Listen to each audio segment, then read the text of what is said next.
Jänkujussi vabadussõda.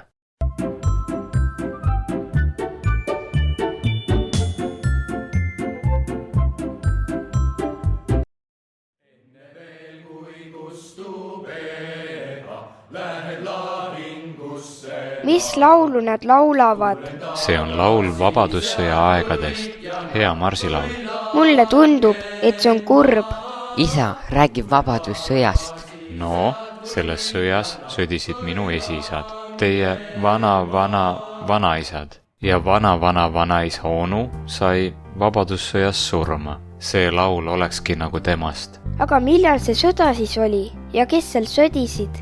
See oli pea täpselt 100 aasta eest. Meie rahvas oli just Saksa mõisnike ja Vene tsaari võimu alt vabaks saanud ja tahtis omaette rahus elada. Aga neile, kes Venemaal võimule olid saanud, see ei meeldinud.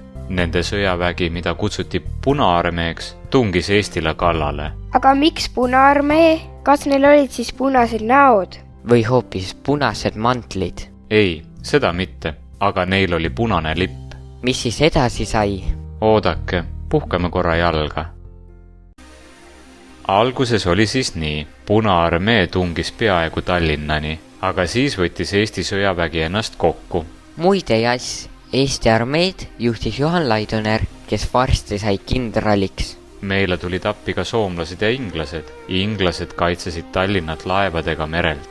Alguses pandi Punaarmee pealetung seisma ja seejärel läksid Eesti sõdurid ise pealetungile, et vaenlane maalt välja ajada. Nüüd läheb isegi minul põnevaks. Mis siis edasi sai? Esimene suurem võit oli Tartu vabastamine. Seda tegid Eesti soomusrongid ja üks vapper sõjasalk, mille eesotsas seisis leitnant Kuperjanov. Vabastajaid oli palju vähem kui vastaseid, aga nad olid hästi julged ja lõid vaenlase Tartust välja. Kas soomusrongid näevad välja nagu kalad? Ei jass, need olid sellised soomusplaatidega kaetud rongid, millel suurtükid peal. Just, need rongid tegid vaenlasele palju tüli. Riigi teises otsas, Virumaal, jõuti varsti Eesti piirini ja vaenlane aeti ka Narvast välja ja lõunas tungiti Valga poole. Enne Valgani jõudmist tuli aga palju lahinguid pidada. Neist kõige raskem oli Paju lahing, kus eestlased ja soomlased üheskoos võitlesid ja said võidu, kuid see võit ei tulnud kergelt. Seal lahingus langes ka leitnant Kuperjanov. Kas nii saigi Eesti vabaks? Kahjuks veel mitte. Sõda kestis edasi. Vaenlane lootis ikka veel Eestit endale saada. Ja siis tulid veel Saksa mõisnikud ka oma armeega. Kes need mõisnikud on? Ega neid enam ei olegi, aga kunagi olid neil siin uhked lossid ja meie rahvas pidi nende heaks tööd tegema. Mõisnikud tahtsid, et see kõik jääkski nii edasi. Oma plaani teostamiseks asutasid nad sõjaväe, mida nimetati Landesweeriks. Landesweer võttis kõigepealt Läti enda võimu alla ja tuli siis Eestile kallale. Ka neile tuli vastu hakata, nagu Punaarmeelegi. Kas see oligi see kuulus Võnnu lahing, millest meie võidupühagi tuleb? Just, mõisnikud said Põhja-Lätis Eesti vägede käest kõva keretäie. See oli suur ja uhke lahing, kus Eesti sõjamehed väga vaprasti sõdisid. Landesweer sai lüüa ja pidi Riia linnani taganema, aga pärast tuli neil Lätist üldse ära minna. Kas nüüd saigi Eesti lõpuks rahu? Ei, ikka veel mitte.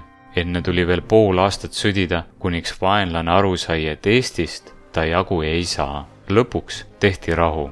Et see rahu tehti Tartus, kutsutakse seda rahu Tartu rahuks. Ja kas Eesti on sellest ajast peale vaba olnud? Ei, vaenlane tuli hiljem veel meile kallale, aga sellest räägime teine kord. Tähtis on see, et Eesti on praegu vaba. Just nimelt, ja selle eest peame tänama neid, kes võitsid vabadussõja. Vaadake, selle kiriku juures on üks vabadussõja ausammas. Lähme ja vaatame seda. Ja ütleme sõjameestele mõttes aitäh.